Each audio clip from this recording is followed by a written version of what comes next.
Olá, amigos e amigas, tudo bem? Vamos tomar um café com teologia?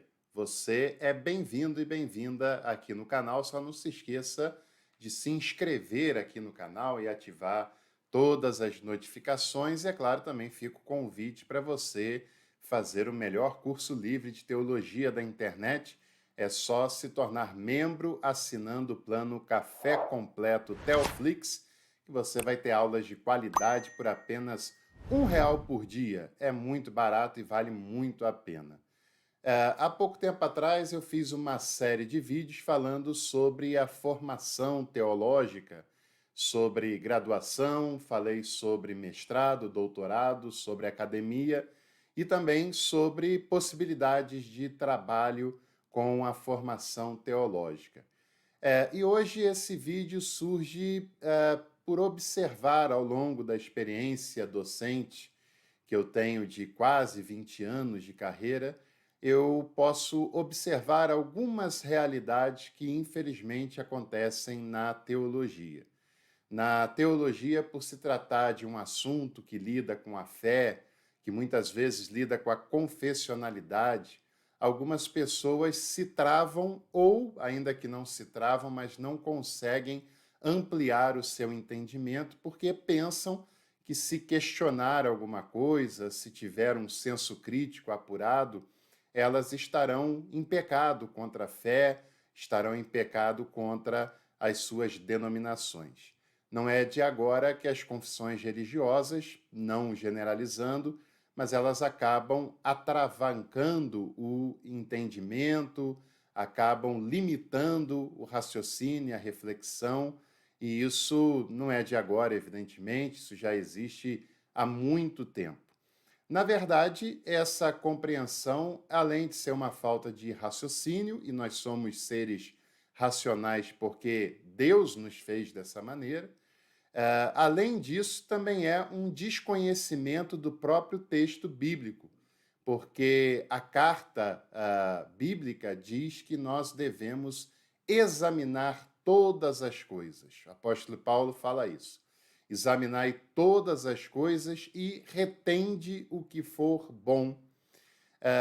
Examinar todas as coisas significa estudar aquilo que é relevante, estudar tudo, né? Estudar a maior variedade possível de conhecimentos e de possibilidades, estudar, examinar, ou seja, aprofundar, conhecer, criticar, porque criticar não é falar mal necessariamente, criticar é analisar os conhecimentos que nós temos recebido.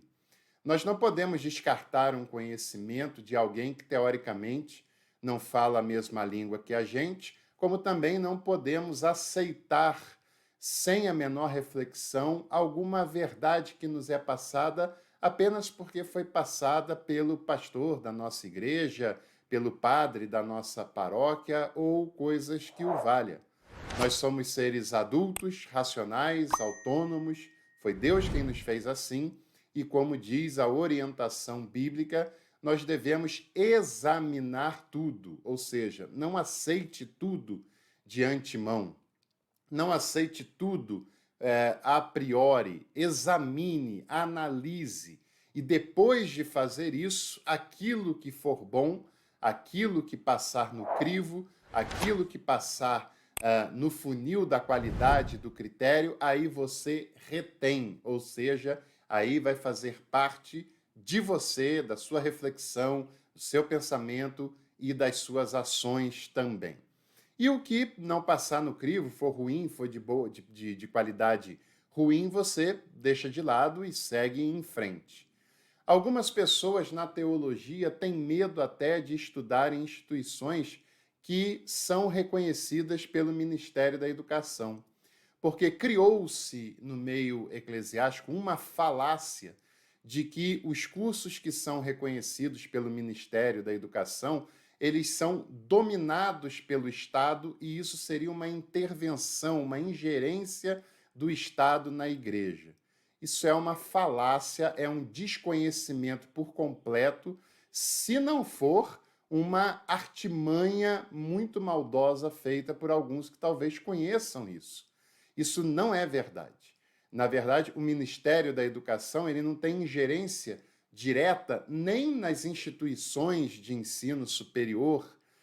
O que o Ministério da Educação faz são as DCNs, ou seja, as Diretrizes Curriculares Nacionais, que são as diretrizes que vão conduzir todo o curso, independente da área que for, todo o curso de nível superior, para que não vire uma bagunça, para que todos os cursos alcancem pelo menos o necessário para a formação do aluno daquela área.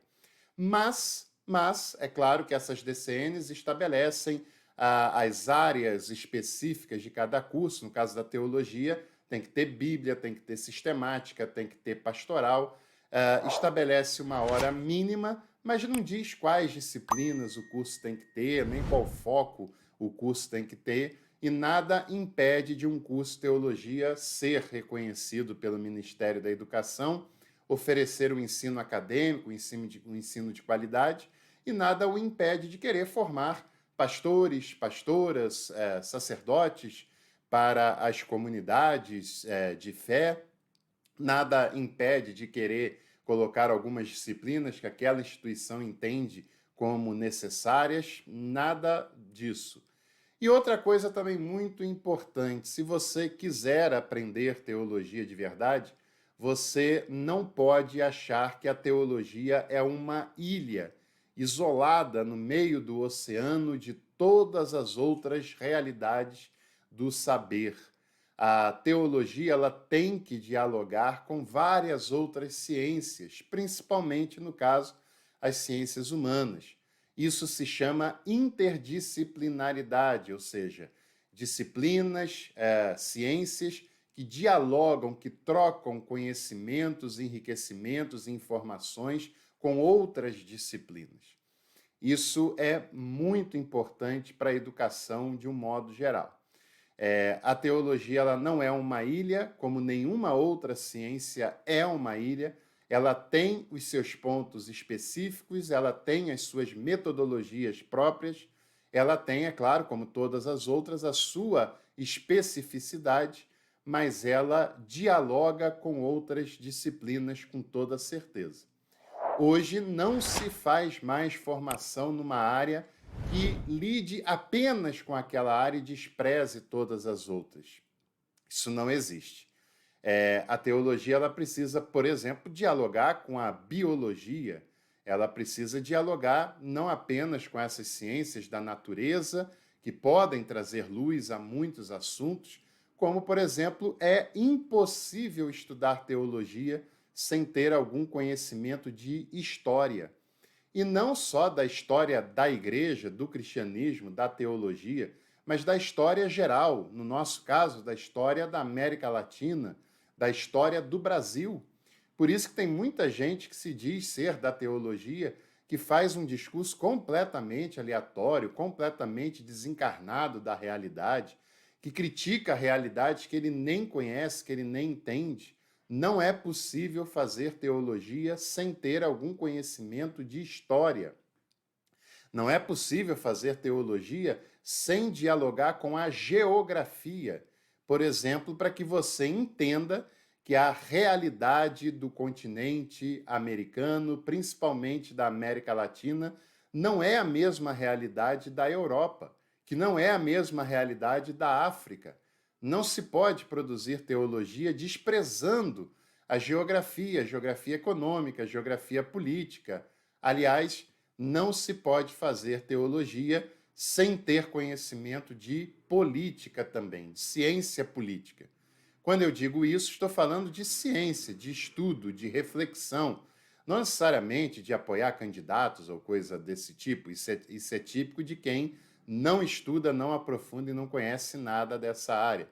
Mas conhecer as relações políticas, as relações igreja-estado, as relações do Estado, as relações de poder, a estrutura de um país, de uma democracia como a que nós estamos inseridos, não se faz teologia sem dialogar com a arqueologia, até porque alguns relatos chegaram até nós e apenas chegaram através da tradição de séculos e séculos.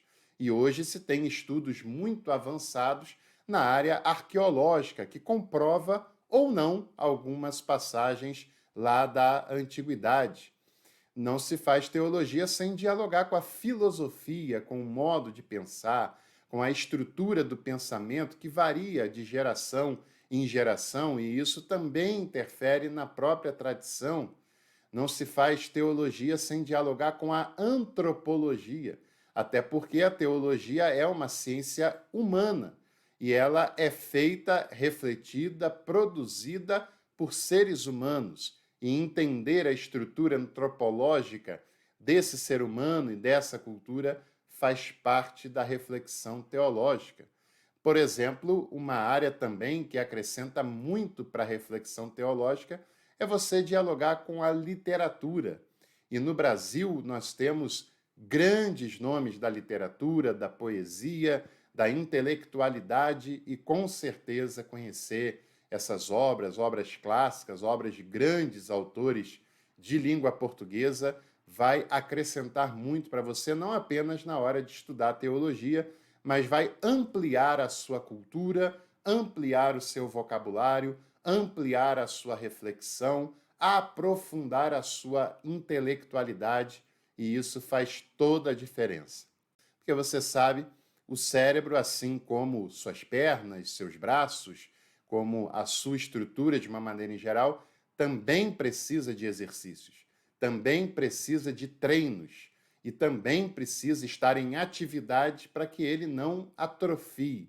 E quando você lê, estuda, ouve poesia, lê poesia, literatura, história, geografia e as ciências de modo geral, você está exercitando o seu cérebro e a sua intelectualidade, e isso faz bem para você como um todo, porque nós, seres humanos, somos seres integrais, criados dessa maneira pelo Deus amoroso que nos fez. Então, quando você for estudar teologia, lembre-se que estudar várias outras áreas também é estudar teologia, dialogar com a teologia, e é uma maneira de você se tornar uma pessoa mais profunda, com argumentos mais sólidos, mais dialogais e com um arcabouço cultural muito mais vasto, que vai acrescentar demais na sua formação e naquilo que você faz como uma pessoa formada numa área. Se você prega, vai pregar com muito mais qualidade. Se você ensina, vai ensinar com muito mais propriedade. E não só naquilo que você é útil, mas na sua vida pessoal, ler outras coisas também, não desprezando a teologia, a Bíblia, etc. Mas quanto mais você amplia, melhor ser humano você se torna e mais culto, mais capacitado você se torna. Então, para estudarmos teologia, não precisamos e, aliás, não podemos desprezar outras áreas do conhecimento, nesse caso, principalmente da área de humanidade. Anota essa dica porque ela vale mais do que ouro, como também a dica de você contribuir para esse canal.